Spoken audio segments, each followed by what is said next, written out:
नमस्कार, आप देख रहे हैं पंजाब केसरी टीवी। मैं हूं रमेश आंडा। समय है ट्राई सिटी अपडेट का। सबसे पहले खास खबरें। दुकान में लगी आग में फंसे 2 बच्चों को होमगार्ड जवान ने सकुशल बाहर निकाला। बुरी तरह झुलसा अस्पताल में भर्ती मोरनी की घटना। कालकावा पिंजौर में डेयरियों व स्वीट शॉप्स में सीएम फ्लाइंग टीम ने भरे दूध के सैंपल, होगी सख्त कार्रवाई।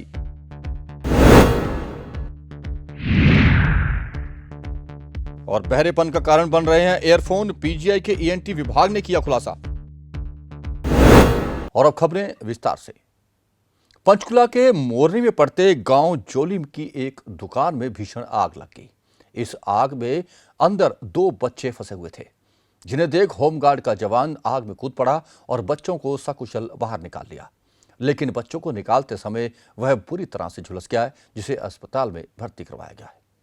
क्या है मामला, आइए डालते हैं नजर।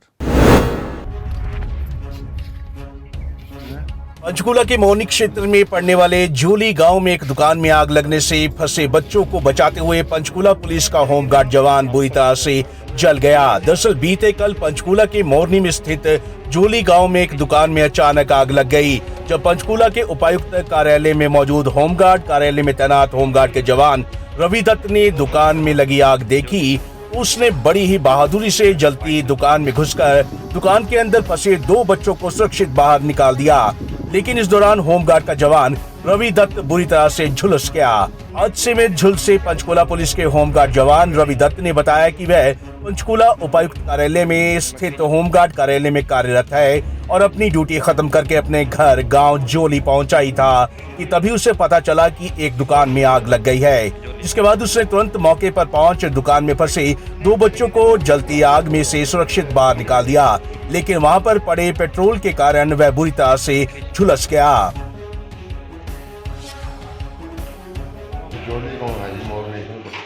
अच्छा जी, तो आप कहाँ कार्यरत है? ये डीसी ऑफिस में ड्यूटी है जी।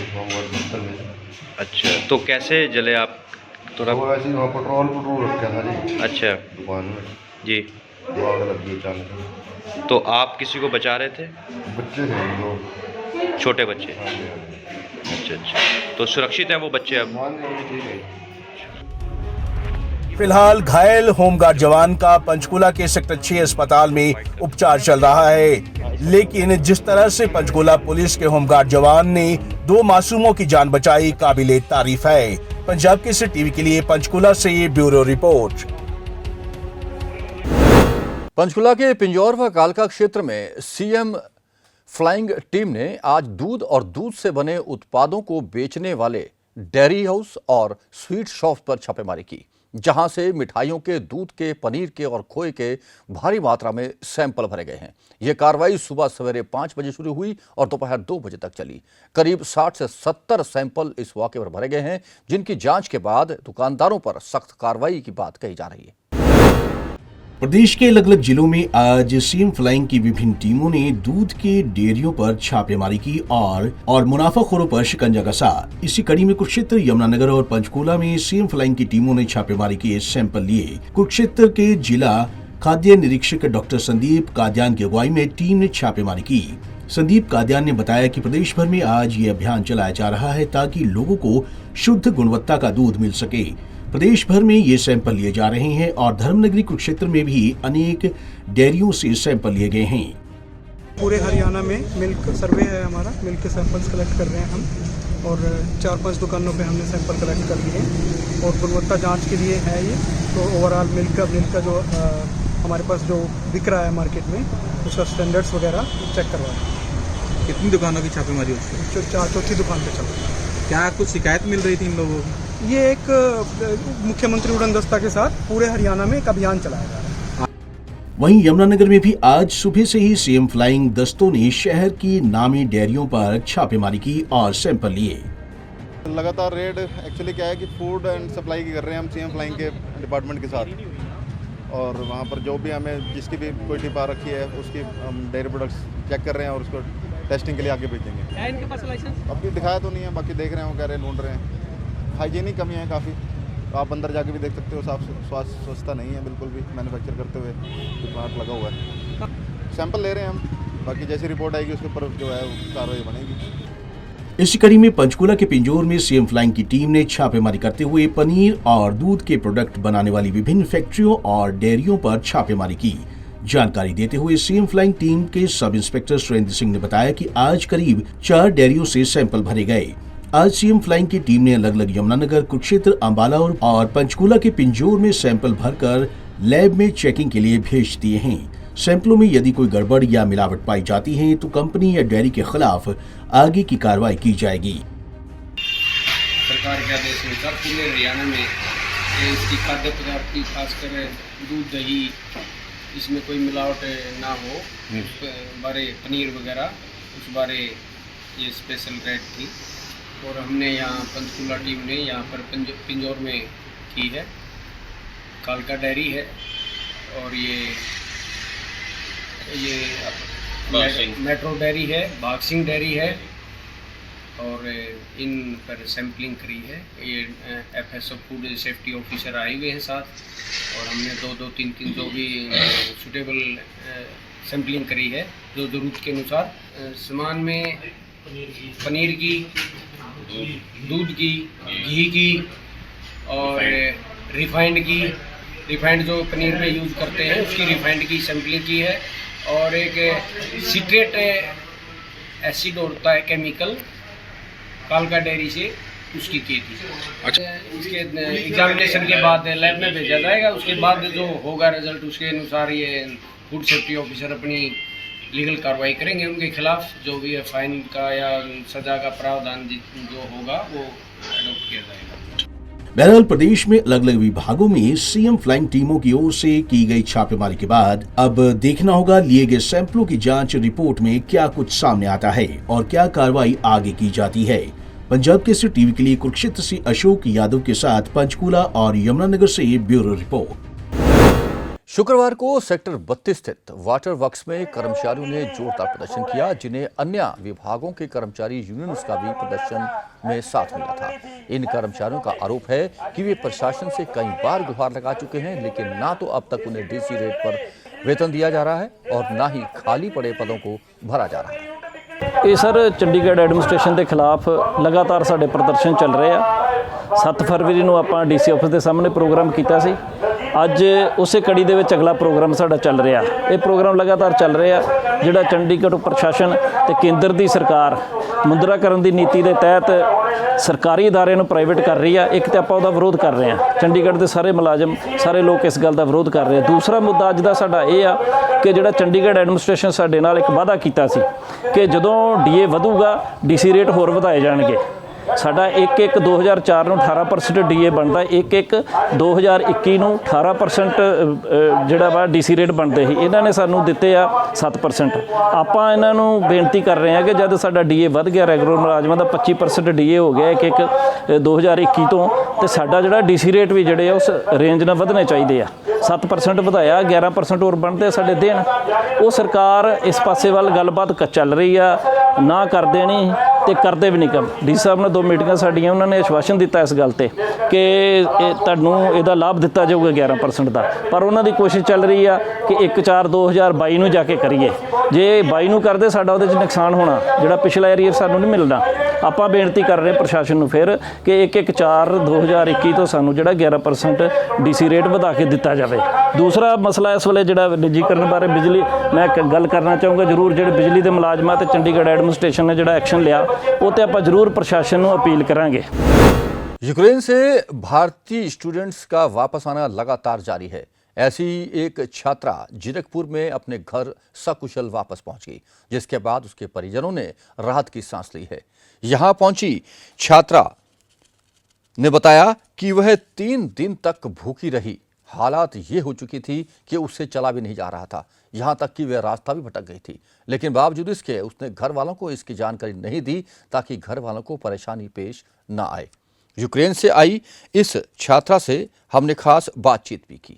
रिया ने बताया कि यूक्रेन में फंसे छात्रों की स्थिति काफ़ी दयनीय होती जा रही है।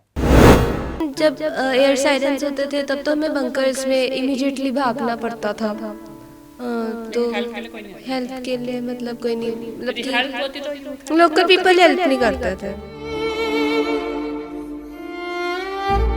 कि रो पड़ती थी बुरी तरह से कई बार। तो मम्मा जब आंखों में आंसू थे फोन काट हो जाता था इसका। यूनिवर्सिटी वालों ने हमारा कोई साथ नहीं दिया, हमारा हॉस्टल वालों ने साथ नहीं दिया। हम कहते रहे कि हम बच्चे को बुला लेते हैं, अभी 1,20,000 की उस पर टिकट हो रही थी हमारी।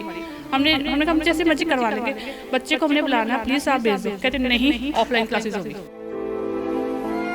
जो मेरी बच्ची के साथ हो रहा है, भगवान ना करे किसी बच्चे के साथ, सब बच्चे सलामत आए, अच्छे से अपने घर आए। मेरे बच्चे के पास पैसे ना होते तो ये बेटी घर पे मेरे पास नहीं होती। ऑपरेशन गंगा के तहत भारतीय छात्रों का आना लगातार जारी है। हम आपको लगातार इसकी कवरेज दिखा रहे हैं और किस तरह से स्टूडेंट पैनिक हैं। जो माहौल वहाँ पर था उसके बावजूद वो हिम्मत कर यहाँ पहुँचे हैं। परिवार लगातार स्वागत कर रहा है। हमारे साथ हैं रिया हैं और उनकी मदर हैं। रिया, आप काफ़ी पैनिक भी हो गए थे, रास्ता भी भूल गए थे, हमें सुनने में मिला, जैसे आंटी ने बताया। क्या सिचुएशन थी वहाँ की? Situation was completely drastic there in hostel. हमें एयर सायरेंस सुनने को मिलते थे, फिर इमीडिएटली हमें बंकर्स में वहाँ पे जाना पड़ता था। किसी भी स्टेट में हो, फटाफट हमें बंकर्स में जाना होता था। जिस तरह से अटैक जब हुआ था, 25 को ही अटैक होने लग गया था, तो आपने उस टाइम रेस्क्यू ऑपरेशन ही चलाया। अब कैसे वहाँ पर लेट हो गए और कैसे वहाँ पर भारतीय छात्र और फंसे हुए हैं? एक्चुअली 25 को मतलब अटैक हुआ था, बट हमारी यूनिवर्सिटी वालों ने, डीन ने प्रॉपरली हमें बताया ही नहीं था कि हम ऑनलाइन होगी क्लासेस या फिर ऑफलाइन होगी। उन्होंने हमें पूरा कंफ्यूज करके रखा हुआ था टोटली। कि एक्चुअली हम चाहते नहीं थे कि हम अपनी क्लासेस मिस करें, हमारे रीवर्क्स लगे, बिकॉज़ हमारे लिए पॉसिबल नहीं है कि हम 100 रीवर्क्स एक साथ दें। तो it was very difficult for us यदि हम 100 रीवर्क्स दें इकट्ठे, क्योंकि एक दिन के रीवर्क्स को पूरा टाइम लग जाता है क्वेश्चंस फाइंड करने में। तो क्लासेस और कैरियर को ज़्यादा मद्देनज़र रख के आप वहाँ पर फंसे रहे। आपके साथ और कितने स्टूडेंट थे और इंडियन स्टूडेंट ही वहाँ पर ज़्यादा फंसे हुए हैं? यस, इंडियन स्टूडेंट्स ही थे हमारे साथ, और सबकी सेम ही प्रॉब्लम थी। जो मतलब वहाँ पे फंसा हुआ था, वो यही सोच रहे थे कि हम रिवर्क्स के कारण नहीं जा पाएंगे इंडिया, सब यही सोच रहे थे। तो काफ़ी ट्रैवल आपको भी करना पड़ा बॉर्डर पे पहुँचने के लिए, किस तरह से आए? ट्रैवलिंग हमने 28 फरवरी से स्टार्ट करी थी। तो वहाँ पे हमने बस से स्टार्ट करी। बस से हम उजरोद हॉस्टल तक पहुँचे। उजरोद हॉस्टल से वहाँ पर कुछ बच्चे वहाँ पे उतर गए उजरोद हॉस्टल में, और कुछ सेकेंड ईयर फर्स्ट ईयर के स्टूडेंट्स थे। कुछ सीनियर्स ने हमें बोला था कि वो हमारे साथ चलेंगे, बट वहाँ पे रेलवे स्टेशन में जाकर वो वहाँ पे हमें छोड़ के चले गए, और जिसके कारण वहाँ पे कम्प्लीटली गाइडेंस किसी ने हमें दी नहीं, और वहाँ पे कोई प्रॉपरली बच्चा किसी चीज़ को फॉलो नहीं कर रहा था। और इमिग्रेशन के टाइम में मैं I was completely lost, and मैं बहुत ज़्यादा I was completely scared that time. जो स्टूडेंट वहाँ पर अब फंसे हुए हैं, किस तरह की आपने वहाँ पे सिचुएशन देखी? जिस तरह की आपने वहाँ पे सिचुएशन देखी उसके बारे में अगर बताएं। स्टूडेंट्स यूक्रेन में जो जिस तरह की अभी सिचुएशन है, अभी यूक्रेन में स्टूडेंट्स कम्प्लीटली डरे हुए हैं। वहाँ पे मार्केट्स भी बंद हो गई हैं अब तो। वहाँ पे फूड वगैरह शॉर्टेज हो गई है, और काफ़ी प्रॉब्लम्स वहाँ पे, और ATMs वगैरह कम्प्लीटली सील्ड हैं। बच्चों को कैश विड्रॉ करने में बहुत डिफ़िकल्टी होती है। पेरेंट्स यदि ट्रांसफ़र करना चाहें मनी वो कर ले, but they only accept cash. और मेस वाले जो हैं वो वहाँ पे सुनने को आया कि only they are providing food to the mess students only. आपको खाना मिल जाता था वहाँ पर? जिस तरह से अब खबरें सुनने को आ रही थी, काफ़ी ठंड में भी लोग रह रहे थे वहाँ पे स्टूडेंट, काफ़ी ठंड के कारण एक स्टूडेंट्स की मौत भी हुई है। वैसे खाने पीने में तो वैसे मुझे कोई प्रॉब्लम नहीं हुई, thank to God, but mainly कई स्टूडेंट्स को मे बी होती होगी। अभी आपके हिसाब से कितना वहाँ पे इंडियन स्टूडेंट फंसा हुआ है अभी? और आपके साथ कितने स्टूडेंट आए थे ऑपरेशन गंगा के तहत? अभी पोल्टावा में मेनली कोई इंडियन स्टूडेंट नहीं है, वो सब चले गए हैं। सारे इंडियन स्टूडेंट्स हॉस्टल से चले गए हैं और अपार्टमेंट से भी सारे इंडियन स्टूडेंट्स चले गए हैं। रिया की मम्मी भी हमारे साथ हैं, लगातार उनके साथ दिल्ली से ट्रैवल करके उन्हें लेके आए हैं। 12:30 बजे रिया पहुंची है। आंटी, आप काफ़ी डरे हुए थे, रिया का आपको फ़ोन किया कि मम्मा मैं गुम गई हूँ, उस समय आपकी क्या सिचुएशन थी? मेरी सिचुएशन में जल्दी से अपनी बेटी के पास जाऊँ, उसको लेके आ जाऊँ, क्योंकि उस टाइम ये जैसे फ़ोन करती थी ना, मम्मा 4 बजे फ़ोन, हम सो रहे थे, एकदम फ़ोन आता, मम्मा मैं खो गई हूँ। हम तब मम्मा पैसे नहीं है, कहाँ से कैश करवाए, सारी एटीएम्स बंद हो रहे हैं, कहाँ से पैसे दे बच्चे के पास खाने को 3 दिन से भूखी थी ये, कोई पैसा नहीं था उससे। जब इसके पास डॉलर, वहाँ डॉलर यूज़ होते हैं हंगरी में, मतलब कि जो इसकी करेंसी थी वो यूज़ नहीं हो रही थी। मैं कहा अब मैं क्या करूँगी वहाँ पे। फिर मैं मेरे हस्बैंड ने कहा कि रुचि कुछ ना कुछ करता, किसी से हेल्प मांगी, किसी बच्चे से कि आप दे दो, हम आपके अकाउंट में पैसे डाल देंगे। कुछ ना कुछ करके इसको थोड़े से पैसे डलवाए, लेकिन ये मेरी बेटी ने बहुत ज़्यादा दिया। लेकिन ये कह रही थी मम्मा मुझे घर आना है, डरी हुई थी बहुत ज़्यादा। और इससे ज़्यादा डरे मेरे हस्बैंड। हमने ये 5 दिन से शॉप नहीं गए मेरे हस्बैंड, वो इतना डरे थे। हर बार ये होता था, न्यूज़ देखनी हमने, क्या हो गया। बस ये रिया कहाँ हो, आपने खाना खाया, रिया क्या कर रहे हो आप। एक ऐसा डर पैदा हो गया था कि हम मतलब कि सोचते मेरी बेटी आ जाएगी ना घर पे, बस यही था कि बच्ची आ जाए बस मेरी, और कुछ नहीं चाहिए मुझे, कुछ नहीं चाहिए। यूनिवर्सिटी वालों ने हमारा कोई साथ नहीं दिया, हमारा हॉस्टल वालों ने साथ नहीं दिया। हम कहते रहे कि हम बच्ची को बुला लेते हैं। अभी 1,20,000 की उस टाइम टिकट हो रही थी हमारी। हमने कहा हम जैसे मर्जी करवा लेंगे, बच्चे को हमने बुलाना, प्लीज़ आप भेज दो। कहते नहीं, ऑफलाइन क्लासेस होगी, अपनी जिम्मेदारी पे लेके जाना चाहते हो ले जाओ बच्चे को। तो बच्चा कहते हैं मम्मा नहीं, हमारे कैरियर का सवाल है, हम नहीं आएंगे। ऐसे हो रहा था। मैंने कहा प्लीज़ मैम, रिक्वेस्ट की गई, बच्चों ने काफ़ी रिक्वेस्ट डाली, नहीं माने वो। फिर उसके बाद जाके एंड टाइम जब सब कुछ ख़त्म होने, सिचुएशन बिल्कुल डाउन हो गई, बस ली, मैडम पैसे डालो अकाउंट में, बस करवानी। उस टाइम भी ये पैसे मांग रहे थे कि पैसे करवानी है, बस के लिए, बच्चों के लिए पैसे डालो। कहाँ से करें, कहाँ से डालें, एटीएम ही नहीं चल रहे थे, कहाँ से करती मैं। तब भी किसी से बच्चे ने हेल्प की इसको पैसे दिए, तो वहाँ जाके फिर हमने उसके अकाउंट में पैसे डाले, इंडियन अकाउंट में बच्चे के डाल के पैसे दिए। तब इसकी ये वहाँ पे बस पे बैठी, नहीं तो वो लेके नहीं जाती, शायद मेरा बच्चा वहीं पे रह जाता। आपने फ्लाइट भी बुक करा दी थी कि अगर वो हेल्प नहीं करते तो हम आए थे? लेकिन वो कह रहे थे कि नहीं, हमने ऑनलाइन क्लास करनी नहीं है। और ये कह रहे थे मम्मा आपके पैसे वेस्ट हो जाएंगे, आप क्यों करवा रहे हो। हमने नहीं करवाई थी। फिर हमने कहते मेरे मोदी जी ने कह दिया था कि टिकट्स हो रही है, तो थोड़ा हमें रिलैक्स मिला कि शायद वो कहते बस बॉर्डर तक बच्चा आ जाए, बाकी हम कर लेंगे। मैंने कहा बेटा निकल, ये बॉर्डर में जाने को तैयार नहीं थी लड़की। मैं नहीं जाऊँगी मम्मा, मुझे बाहर डर लग रहा है, ये निकलने को तैयार। बड़ा मुश्किल से इसको मनाया, कुछ भी करो बेटा आप जाओ। ये गई बस में। फिर मैं ये सोचती यदि पैसे ना होते तो कैसे जाती। मेरी तो इस बात में सोचती हूँ कई बार कि आज मेरे बच्चे के पास पैसे ना होते तो आज ये बेटी घर पे मेरे पास नहीं होती। लेकिन इतना हॉस्टल वालों को भी साथ देना चाहिए था। मैं तो ये कहती हूँ कि आज कई बच्चे शायद इसीलिए फंसे हुए हैं, शायद कई बच्चे होंगे भी वहाँ पे, हमें नहीं मालूम। ये कह रही है, इसके मैसेज आते थे हमारे ग्रुप में, आते थे कि जल्दी जल्दी निकल जाओ, जल्दी दूसरी बस आई, बच्चे निकल रहे, कहीं से जो पैसा दे रहे हैं निकल रहे हैं, और जो नहीं दे रहे कहते आपकी मर्जी, आप नहीं जाना चाहते आपकी मर्जी है, अब बैठो यहीं पर। Only the problem was that cash problem हो रही थी वहाँ पे, एटीएम सील्ड थे, मतलब विड्रॉ नहीं हो सकते थे cash. Only this problem was there. एक यूनिवर्सिटी का काफ़ी ये लापरवाह नज़रिया आ रहा है सामने, जिस तरह से आप बता रहे हैं। ऐसा किसी स्टूडेंट ने बताया कि उन्होंने एंड मोमेंट तक ही नहीं बताया आपको? बिल्कुल भी नहीं बताया एंड मोमेंट तक। हमें पूरा कंफ्यूज करके रखा हुआ था कि बोल रहे थे ऑनलाइन क्लासेस होगी, ऑफलाइन कंडक्ट होएगी, बाद में सिचुएशन ठीक हो जाएगी। हमारी यूक्रेनियन टीचर ऐसे बोल रही थी जैसे इंडिया और पाकिस्तान का युद्ध होता है, वैसे ये मतलब कि नॉर्मल है रशिया और यूक्रेन का। मेरी बेटी तब मैं रिलैक्स हुई जब मुझे थोड़ा सा अच्छा लगा। क्यों?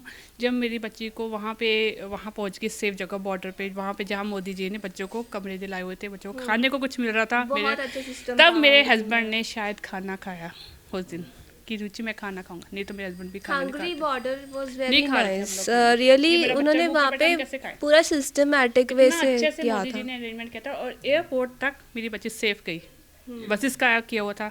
एयरपोर्ट पे गई, कोई तकलीफ नहीं आई मम्मा, मैं बस एयरपोर्ट पे बैठ गई हूँ, तब जाके बिल्कुल फ्री माइंड था। एम्बेसी वालों ने हमें पूरा अच्छे से खाना मतलब भी दिया, फ्रूट्स वगैरह, कमरे जूस अच्छे दिए, वगैरह, residence फ्रूट्स जूसेस और सूप्स वगैरह और ब्रेड्स अवेलेबल थे डिफरेंट और वाटर अवेलेबल, बच्चे हाइड्रेटेड रहे। क्या ऐसा भी हुआ कि काफ़ी दिनों तक आपने खाना नहीं खाया वहाँ पर पैनिक की वजह से? जब बस से मींस पैनिक हो रहा था कि मैं खाना, इसने पापा को झूठ बोला अपने, इसके पास पैसे नहीं होते थे जेब में, इसके पापा रोज पढ़ते हैं, बेटा खाना खाया आपने? हाँ पापा मैंने खा लिया, पेट भर गया मेरे, पापा मैंने खा लिया, पापा खा लिया। लेकिन लास्ट टाइम जब इसने, मैंने इससे पूछा, जब इसने आना था, कहती मम्मा सच बोलूं मैंने 3 दिन से खाना नहीं खाया। मैंने वो जो चिप्स खरीदे थे, मैंने बिस्किट खरीदे थे, लास्ट टाइम मुझे पता चल रहा था कि हमें कुछ खाना इकट्ठा करना है हंगरी से, तो मैंने बिस्किट चिप्स लिए हुए थे, वो आज भी मैं आपको शो कर सकती हूँ, बिस्किट इसके पास संभाल के रखे हुए हैं, अपनी बहनों के लिए लाई।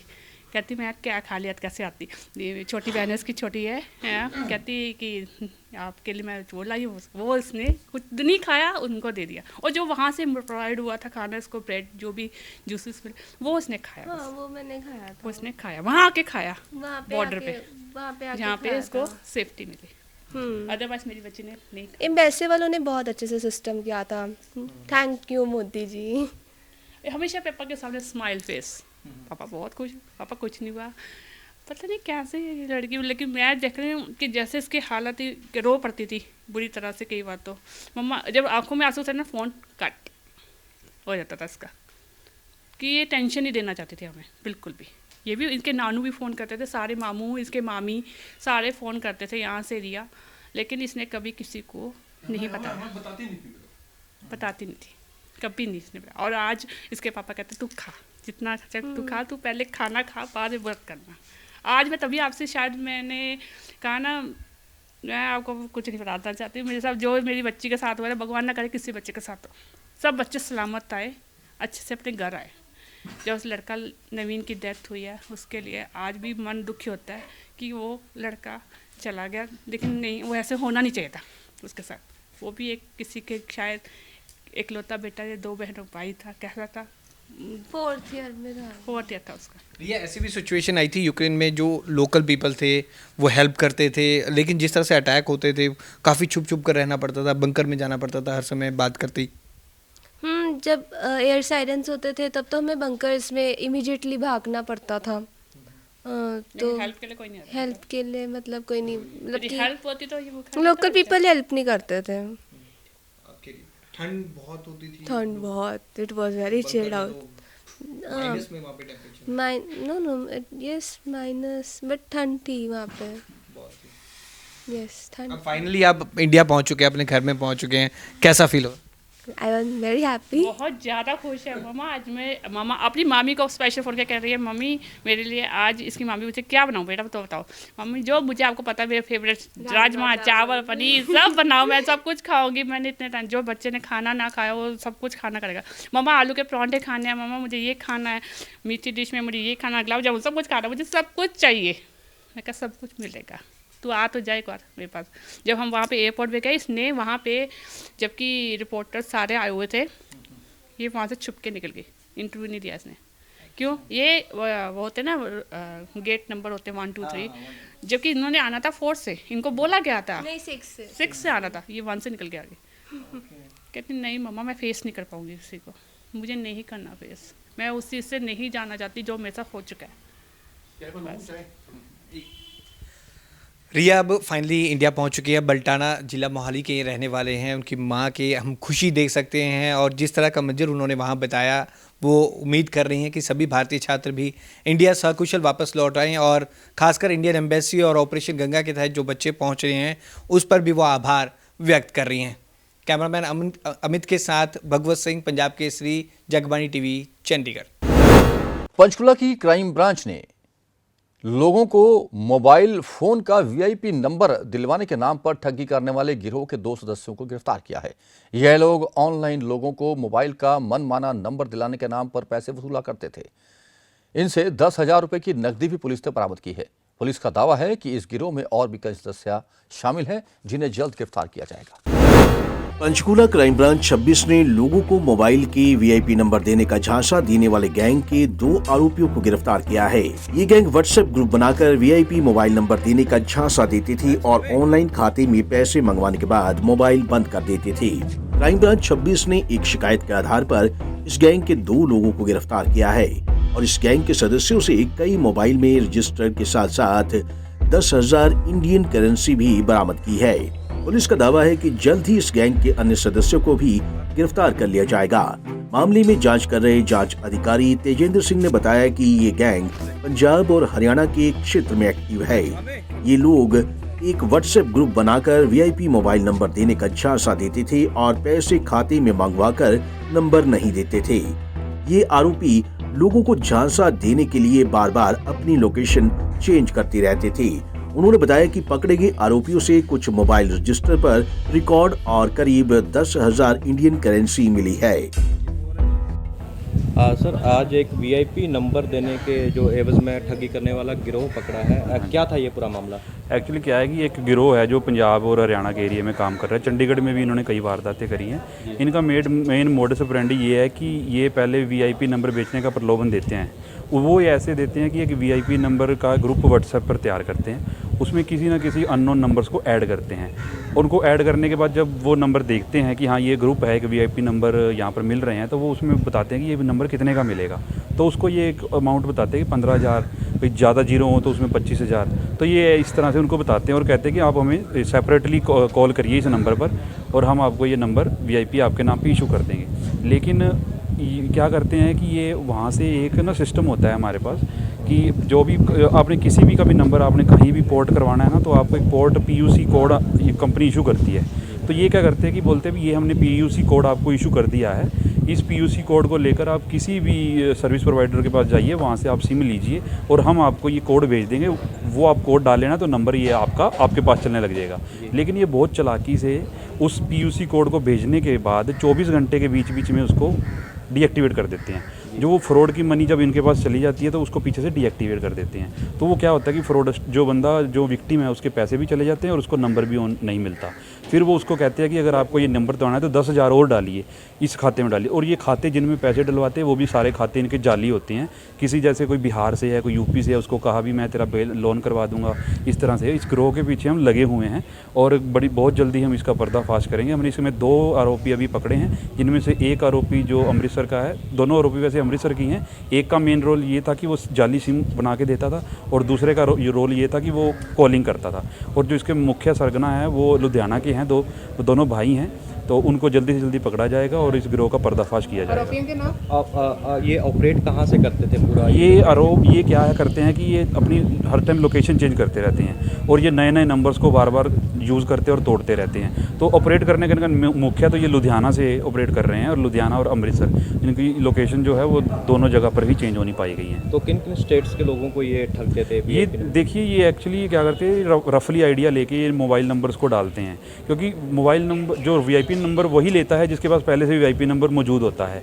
और वो ये रफली आइडिया लेके 000 इस तरह के नंबर को ही ग्रुप्स में डालते हैं और रैंडमली ही लोग नंबर्स को उठाते हैं। तो और क्या पहचान क्या हो पाई है कि डिमांड कितना मिला? पहचान हमने इनको जब गिरफ्तार किया तो इनसे हमें जो मुकदमा हजा था हमारा, उस जो भी हमारी रिकवरी थी वो हमें मिल गई थी। इस कारण और उनका हमने रिमांड नहीं लिया है हम। और जो मुख्य आरोपी जो हैं आगे, उनका भी हमें नाम पता और फ़ोटो भी हमारे पास मौजूद हैं, इसलिए हमें रिमांड लेने की ज़रूरत नहीं पड़ी और जल्द ही हम उन्हें काबू कर लेंगे। तो बरामद क्या क्या किया गया इनसे? कुछ बरामद? इनसे हमने जो जिन मोबाइल फ़ोन्स को ये यूज़ करते थे वो बरामद किए हैं। जो इनके पास रजिस्टर है जिनमें ये अपना रिकॉर्ड रखते हैं अभी कौन कौन सा नंबर किसको इशू किया, वो हमने इनसे बरामद किया है। और जो भारतीय करेंसी नोट हमने इनसे लगभग 10,000 के लगभग हमने बरामद की है। बहरहाल मामले में 2 अन्य आरोपी पंजाब के लुधियाना से हैं, जिन्हें जल्द गिरफ्तार करने का पुलिस दावा कर रही है। देखना होगा कि फरार आरोपियों को गिरफ्तार करने में पुलिस कब तक कामयाब होती है और पकड़े गए आरोपी पुलिस पूछताछ में और क्या खुलासे करते हैं। पंजाब केसरी टीवी के लिए पंचकूला से ब्यूरो रिपोर्ट। हरियाणा के सोनीपत में पुलिस द्वारा पकड़े गए 4 आतंकवादियों में से 2 को आज पंचकुला की विशेष एनआईए अदालत में पेश किया गया, जहां से उन्हें न्यायिक हिरासत में भेज दिया गया है। आपको बता दें कि सोनीपत में पुलिस ने 4 आतंकवादियों को गिरफ्तार किया था, जिनके पास से AK-47 राइफल्स, 5 विदेशी पिस्टल्स और अन्य गैर कानूनी दस्तावेज बरामद किए गए थे। हरियाणा के सोनीपत से पकड़े गए 4 खालिस्तानी आरोपियों में से 2 आतंकवादियों को पंचकूला में स्थित हरियाणा की विशेष एनआईए कोर्ट में पेश किया गया। दरअसल कुछ दिन पहले सोनीपत के गांव से पुलिस ने इन्हें गिरफ्तार किया, जहां पुलिस ने इनके कब्जे से AK-47, 5 विदेशी पिस्टल व अन्य जाली दस्तावेज बरामद किए थे। इसी के चलते आज कड़ी सुरक्षा के बीच सोनीपत CIA 1 की टीम खालिस्तानी आरोपियों सागर और सुनील को 4 दिन का पुलिस रिमांड खत्म होने के बाद पंचकूला स्थित एनआईए की विशेष अदालत में पेश करने के लिए लेकर आई और पेश करने के बाद दोनों आरोपियों को न्यायिक हिरासत में भेज दिया गया। ये सोनीपत जिले में कुछ खालिस्तान से संबंधित कुछ लोग अरेस्ट हुए थे, उनसे कुछ AK-47 वगैरह कुछ बरामद हुई थी वेपन्स। इस बारे में 12 दिन के रिमांड के बाद हमने 2 आरोपियों को स्पेशल कोर्ट में पेश किया है। इनको जुडिशल भेज रहे हैं। जी स्पेशल कोर्ट है, वो हमारी स्पेशल इसी एक्ट के लिए कोर्ट बनी हुई है, इसीलिए हमने पेश किया है। मुकदमे की इन्वेस्टिगेशन चल रही है, जो भी उसमें सब होगा सभी काम किया। इनसे एक AK-47 बरामद हुई है, 5 पिस्टल बरामद हुए हैं। हाँ, इनके विदेशी कुछ हैंडलर्स से कनाडा, ऑस्ट्रेलिया और पाकिस्तान से लिंक कनेक्ट हुए हैं, बाकी उन पे काम कर रहे हैं। बहरहाल खालिस्तानी आरोपियों को एनआईए की विशेष अदालत में पेश किया गया और दोनों को न्यायिक हिरासत में भेज दिया गया। फिलहाल इस मामले में जांच चल रही है और कई लोगों से पूछताछ की जा सकती है। Bureau report, Punjab Kesari TV. स्थानीय भाजपा नेता सुभाष शर्मा पर एक एनआरआई ने 2 करोड़ 23 लाख रुपए की ठगी का आरोप लगाया था। उनका आरोप था कि सुभाष शर्मा, उसके बेटे और एक अन्य ने उनकी संपत्ति उनसे खरीदी थी, लेकिन एग्रीमेंट के अनुसार उन्होंने 2 करोड़ 23 लाख रुपए हड़प लिए, जिसके बाद अब सुभाष शर्मा ने उस एनआरआई और उसके पिता के खिलाफ मानहानि का दावा ठोक दिया है। यही नहीं, चंडीगढ़ पुलिस में उन्होंने परेशान करने और प्रताड़ित करने की शिकायत भी दी है। चंडीगढ़ के स्थानीय भाजपा नेता सुभाष शर्मा ने एनआरआई नरेश कौशल द्वारा उन पर लगाए गए 2.23 करोड़ रुपए की धोखाधड़ी के आरोपों का खंडन किया है और नरेश कौशल पर 10 करोड़ रुपए का मानहानि का दावा ठोक दिया है। इसके अलावा सुभाष शर्मा ने नरेश कौशल के साथ साथ उसके पिता सुखदेव राज कौशल व भाई अनिल कौशल के खिलाफ चंडीगढ़ पुलिस को हरासमेंट व ब्लैकमेलिंग की शिकायत दी है। क्या है पूरा मामला, सुभाष शर्मा की जुबानी सुनिए। मैं लंदन गया हूँ तो उसने पीछे से 22 तारीख को एक प्रेस कॉन्फ्रेंस की मेरे अगेंस्ट के, मैंने 2 करोड़ 23 लाख रुपया लेना है मेरे से। मैं आज आपको स्पष्ट करना चाहता हूँ कि वो पूरा परिवार, उसका फादर, उसका भाई और ये मेरे संपर्क में आए। इन्होंने अपनी 2 प्रॉपर्टीज़ मेरे थ्रू बेची, एक हाउस नंबर 63 सेक्टर 19 और दूसरा SCO नंबर 21 सेक्टर 18 चंडीगढ़। वह एक प्रॉपर्टी मेरे से परचेज की मनसा देवी कॉम्प्लेक्स में। लेकिन मैं आपको बताना चाहता हूं, नरेश कौशल जो एनआरआई कहता है, उसकी मिली वक्त मनसा देवी पुलिस के साथ है। वो वहां पे कंप्लेंट देता है, कंप्लेंट देने के बाद वहां से हर बंदे को ब्लैकमेल हरासमेंट करके पैसे हेरता है, जिससे मैं आपको प्रूफ दे रहा हूं। पहले उसने जो डाला, मेरे से 2 करोड़ 23 लाख रुपये लेना है। उसने कोठी नंबर 63 सेक्टर 19 बेची, उसकी रजिस्ट्री 5/8/2020 को हुई। रजिस्ट्री में उसने एक एफिडेविट दिया कि मैंने पूरे पैसे ले लिए और रजिस्ट्री कराकर घर का पोजेशन उस परचेजर को दे दिया। जब पोजेशन दे दिया, सब कुछ हो गया, रजिस्ट्री होगी, उसने अपनी प्रॉपर्टियां पंचकूला और मोहाली खरीद ली। वहाँ पे भी क्या होता है, चंडीगढ़ में, पंचकूला में क्या होता है, एग्रीमेंट किसी रेट पे होता है, रजिस्ट्री किसी रेट पे होती है, रजिस्ट्री कलेक्टर रेट पे होती है। उसने उनके अगेंस्ट 2 करोड़ 23 लाख रुपए का केस डाल दिया कोर्ट में और एक कंप्लेंट डाल दी मनसा देवी कॉम्प्लेक्स में। इसी तरह उसने शोरूम का भी ऐसे किया, रजिस्ट्री करा दी, पैसे ले लिए, पोजेशन दे दिया और 2 करोड़ 51 लाख का केस डाल दिया कि मैंने लेने हैं। आप समझदार हो, प्रेस वाले हो, जिस आदमी ने रजिस्ट्री कराकर पोजेशन दे दिया, 2 करोड़ 23 लाख रुपए कैसे उसका रह गया? फिर उसने इसकी सारे केसों की कंप्लेंट चंडीगढ़ पुलिस को दी, प्राइम मिनिस्टर ऑफ इंडिया को दी, होम मिनिस्टर ऑफ इंडिया को दी, पता नहीं कहाँ दी। उसकी प्रॉपर इंक्वायरी हुई। इंक्वायरी होकर चंडीगढ़ पुलिस अथॉरिटी ने उस कंप्लेंट को जाली पाया और कहा कि कंप्लेंट झूठी है। उस इंक्वायरी में मैं नहीं, जितने परचेजर थे सबकी, उसके साथ साथ सब रजिस्ट्रार जिसने रजिस्ट्री की उसकी भी इंक्वायरी हुई। और सब ने जाके कहा भी ये बंदा गलत है, ये सही था।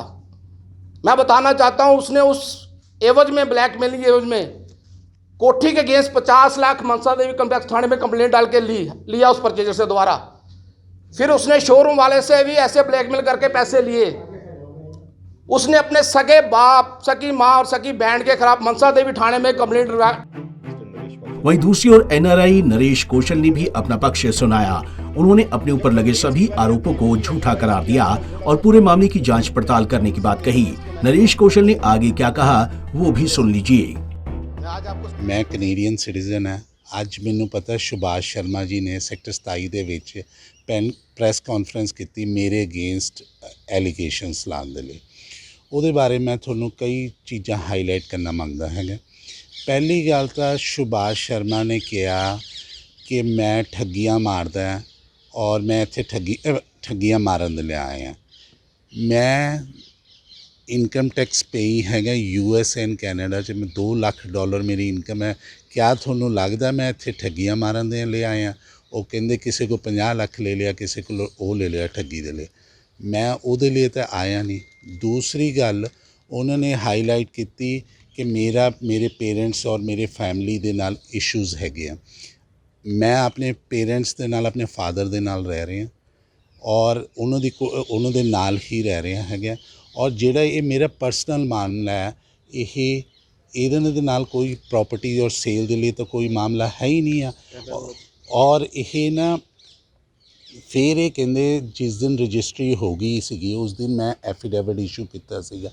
ਉਹ ਤਾਂ ਮੈਂ ਰਜਿਸਟਰੀ 'ਚ ਲਿਖਿਆ ਕਿ ਮੈਨੂੰ ਰਜਿਸਟਰੀ ਅਮਾਊਂਟ ਮਿਲ ਗਈ ਹੈ। ਮੈਂ ਤਾਂ ਉਹਨਾਂ ਨੂੰ ਡਿਨਾਈ ਨਹੀਂ ਕਰ ਰਿਹਾ ਕਿ ਮੈਨੂੰ ਰਜਿਸਟਰੀ ਦੀ ਜਿੰਨੀ ਇਹਨਾਂ ਨੇ ਉਹ ਕਰਾਈ ਸੀਗੀ। ਇਹਨਾਂ ਨੇ ਕੀ ਕੀਤਾ, ਸੁਭਾਸ਼ ਇੱਕ ਇਹੋ ਜਿਹੀ ਆਇਡੈਂਟੀਟੀ ਹੈ, ਇਹ ਨਾ ਸਟੈਂਪ ਡਿਊਟੀ ਬਚਾਉਣ ਦੇ ਲਈ ਨਾ ਇਹਨੇ ਮੈਨੂੰ ਕਿਹਾ ਕਿ ਮੈਂ ਇਹਨੂੰ ਕਿਹਾ ਸੀ ਕਿ ਮੈਂ ਬਲੈਕ ਮਨੀ ਨਹੀਂ ਲੈਣੀ ਕੋਈ ਵੀ, ਮੈਨੂੰ ਡਰਾਫਟ ਦੇ ਨਾਲ ਚਾਹੀਦਾ।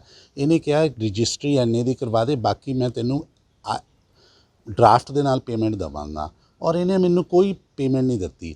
ਜੇ ਮੈਂ ਇਹ ਕਹਿੰਦਾ ਜੀ ਸੁਭਾਸ਼ ਜੀ ਨੇ ਮੇਰੇ ਨਾਲ ਕੋਠੀ ਦਾ ਐਗਰੀਮੈਂਟ ਕੀਤਾ 6 ਕਰੋੜ 25 ਲੱਖ ਦਾ। ਉਹਦੀ ਮੈਨੂੰ ਮੋਡ ਆਫ ਪੇਮੈਂਟ ਦਿਖਾ ਦੇਣ ਕਿ 6 ਕਰੋੜ 25 ਲੱਖ ਰੁਪਏ ਮੈਨੂੰ ਆ ਗਿਆ, ਆਹ ਡਰਾਫਟ ਦਿੱਤੇ, ਆਹ ਚੈੱਕ ਦਿੱਤੇ, ਮੈਨੂੰ ਮੈਂ ਹਰੇਕ ਗੱਲ ਇਹਨਾਂ ਦੀ ਐਕਸੈਪਟ ਕਰਾਂਗਾ। ਨਾ ਇਹਨਾਂ ਕੋਲ ਮੋਡ ਆਫ ਪੇਮੈਂਟ ਹੈ। ਫਿਰ ਉਸ ਤੋਂ ਬਾਅਦ ਇਹ ਮਨਸਾ ਦੇਵੀ ਪੁਲਿਸ ਦੇ ਬਾਰੇ ਦੱਸ ਰਿਹਾ। ਮਨਸਾ ਦੇਵੀ 'ਚ ਮੈਂ 2 ਕੰਪਲੇਂਟਾਂ ਦਿੱਤੀ ਸੀ। ਇੱਕ ਮੇਰੀ ਪਰਸਨਲ ਸੀਗੀ, ਉਹਦਾ ਸਾਡਾ ਸੈਟਲਮੈਂਟ ਹੋ ਗਈ, ਠੀਕ ਹੈ। ਦੂਸਰੀ ਵੀ ਸੈਟਲਮੈਂਟ ਹੋ ਗਈ, ਅਸੀਂ ਕਿਸੇ ਨੂੰ ਥ੍ਰੈਟ ਨਹੀਂ ਕੀਤਾ, ਠੀਕ ਹੈ ਜੀ। ਫਿਰ ਉਸ ਤੋਂ ਬਾਅਦ ਆਉਂਦੀ ਹੈ ਇੱਕ ਇਹਨਾਂ ਦੇ ਪਾਰਟਨਰ, ਇਹ ਕੀ ਕਰਦਾ ਹੈ, ਇੱਕ ਪੁਲਿਸ ਦੇ ਨਾ IPS ਆਫਿਸਰ ਹੈ ਅਪੂਰਵ ਕਾਂਤ ਰਾਮਪਾਲ।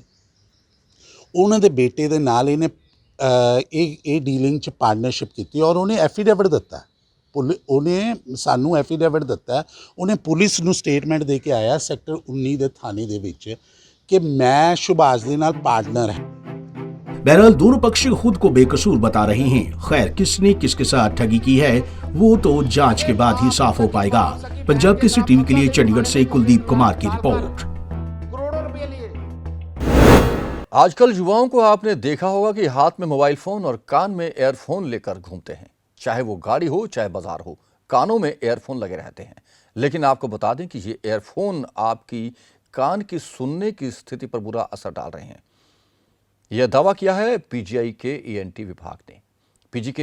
पीजीआई के ईएनटी विभाग के डॉक्टर संजय मुंजाल ने खास बातचीत में बताया कि इससे बहरेपन की आशंका बढ़ती जा रही है। और क्या कहा डॉक्टर मुंजाल ने, आइए सुनाते हैं।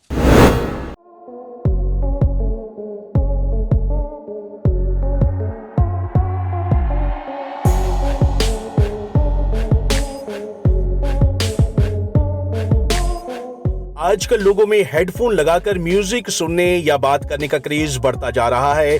खासतौर पर युवाओं में इसकी आदत ज्यादा देखने को मिलती है। युवा अक्सर लाउड म्यूजिक सुनते हैं और हर समय कानों में ईयरफोन लगाए रहते हैं। लेकिन युवाओं की ये आदत उनके सुनने की क्षमता को कम कर रही है। वहीं इन आदतों के कारण अब युवाओं को सबसे ज्यादा सुनने की समस्या आ रही है। चंडीगढ़ पीजीआई के ईएनटी विभाग में इसके मामले लगातार बढ़ रहे हैं। इसी को लेकर पीजीआई के ईएनटी विभाग के प्रोफेसर संजय मुंजाल से हमारे संवाददाता ने खास बातचीत की। जिसमें उन्होंने बताया कि कैसे युवाओं में सुनने की क्षमता कम होती जा रही है। आज वर्ल्ड हियरिंग डे मनाया जा रहा है, जिसका उद्देश्य है कि लोगों को जागरूक करना कि हमारी हियरिंग कितनी इम्पोर्टेंट है और इसको कैसे बचाया जा सकता है। जो कान में सन की आवाज़ आती है, इसके कई कारण हैं। सबसे ज़्यादा कारण जो है आजकल है मोबाइल फ़ोन। हम मोबाइल फ़ोन का अगर 2 घंटे से ज़्यादा यूज़ कर रहे हैं हर रोज़, तो उससे हमारे जो हियरिंग के स्ट्रक्चर्स हैं उसमें चेंजेस आनी शुरू हो जाती हैं, और उसका एक तरह से ये सन की आवाज़ आना एक वार्निंग सिग्नल है। तो इसलिए जब भी सन की आवाज़ आए, जब या कोई सीटी की आवाज़ है, तो आपको ये वार्निंग है कि आपके कानों में कुछ बदलाव आ रहा है। देखिए, अगर कान में से खून निकला है तो इसका मतलब है कि कान में कोई ना कोई इंजरी हुई है। तो उसका इलाज ये है कि एंटी में दिखाएं और पता करवाएं कि ये ब्लड क्यों आ रहा है, खून क्यों आ रहा है। ये हो सकता है कान के बीच वाले हिस्से में आए या कान के अंदर वाले हिस्से से आए। जब ईएनटी सर्जन इसको देखेगा तो ही बता पाएगा कि कहाँ से ये खून आ रहा है और उसी हिसाब से उसका इलाज किया। सबसे ज़्यादा हमने देखा है जो आजकल लोग आ रहे हैं वो यूथ हैं, जो रिपोर्ट करते हैं कि हमारे कानों में शां की आवाज़ आ रही है, सीटी की आवाज़ आ रही है, और इसका कारण है मोबाइल फ़ोन यूसेज। मोबाइल हमारा एक दिनचर्या का पार्ट बन गया है, हम हर टाइम मोबाइल यूज़ करते हैं। लेकिन हमने अपनी स्टडी में देखा है कि अगर 2 घंटे प्रतिदिन से कम करें तो वो सेफ़ लिमिट में कहा जा सकता है। उससे ज़्यादा अगर यूज़ कर रहे हैं तो हमारे चेंजेस आते हैं हमारे हेयरिंग स्टेटस में, और ये उसके वार्निंग साइंस हैं कि शीशी शां की आवाज़ आएगी या टीटी की आवाज़ आएगी। एक तो जैसे मैंने बताया कि जब आपके कान में टिनिटस या शोर की आवाज़ आए, या जब आप लोगों से बात कर रहे हो और आपको बार बार कहना पड़े उनको कि दोहराओ आपने क्या कहा, इसका मतलब है कि आपकी हेयरिंग में चेंजेस आ रहे हैं। एक कारण जो मोबाइल के अलावा देखा गया है, वो भी मोबाइल से रिलेटेड ही है, वो है ईयरफोन्स का यूज़ करना। हम गाने सुनते हैं ज़ोर ज़ोर से आवाज़ से, और या ट्रैफिक नॉइज़ है, वो भी एक बहुत बड़ा कारण है। आजकल हम बिना बात पे हॉन्किंग करते हैं। जो हॉन्किंग की साउंड होती है, या जब हम गाने सुनते हैं, वो 85 to 90 डेसिबल से ऊपर होती है, जो हमारी एक सेफ़ लिमिट जो हेयरिंग की है उससे ज़्यादा आवाज़ है, और उस आवाज़ से हमारे ईयर्स को नुकसान होता है। पहले हम मानते हैं कि 60 साल के ऊपर जो है वो हमारी सुनवाई जो है वो कम होनी शुरू हो जाती है, लेकिन आजकल देखा गया है कि क्योंकि नॉइज़ लेवल्स हम एक्सपोज होते हैं वो इतने ज़्यादा हैं कि ये अब लोग 40s में भी आना शुरू कर दिए। जो अब 60s में आते थे लोग, वो अब 40 साल की उम्र में भी आने लग गए हैं। और अगर ऐसा ही चलता रहा कि अगर हमारे यूथ सारा दिन ईयरफोन्स डालकर, हेडफोन्स डालकर ऊंची आवाज़ में गाने सुनेंगे या बातें करेंगे, तो हो सकता है 20 साल में भी लोग यहाँ हमारे पास पहुँचना शुरू हो जाए। ये जो आवाज़ है, जो मैंने कारण अभी बताए, अगर ये इस कारण है, इन कारणों से आवाज़ में सुनने में कमी आ गई है, तो वो इरिवर्सिबल होता है। इसीलिए कहते हैं कि अपने कानों को बचाओ, क्योंकि एक बार ये लॉस हो गया तो वो दोबारा ठीक नहीं हो सकता। इसीलिए हमें ज़्यादा ऊंची आवाज़ों से बचना चाहिए, ताकि हम अपने कानों को ज़्यादा देर तक सुरक्षित रख सकें, और यही वर्ल्ड हियरिंग डे का एक मैसेज है। पंजाब केसरी टीवी के लिए चंडीगढ़ से भागवत सिंह की रिपोर्ट। और अब अंत में मौसम की जानकारी। ट्राई सिटी में शुक्रवार को अधिकतम तापमान 25.5 डिग्री सेल्सियस और न्यूनतम तापमान 12.8 डिग्री सेल्सियस रिकॉर्ड किया गया। आने वाले 24 घंटों में अनुमान है कि आसमान साफ रहेगा, लेकिन शाम को बूंदाबांदी हो सकती है, पर तापमान पर इसका कोई असर नहीं पड़ेगा। ट्राई सिटी अपडेट में अब तक के लिए बस इतना ही। देश और विदेश की अन्य खबरों और जानकारियों के लिए आप बने रहें पंजाब केसरी टीवी के साथ। हम फिर हाजिर होंगे ट्राई सिटी अपडेट लेकर। तब तक के लिए रमेश आंडा को पूरी टीम के साथ दीजिए इजाजत। नमस्कार।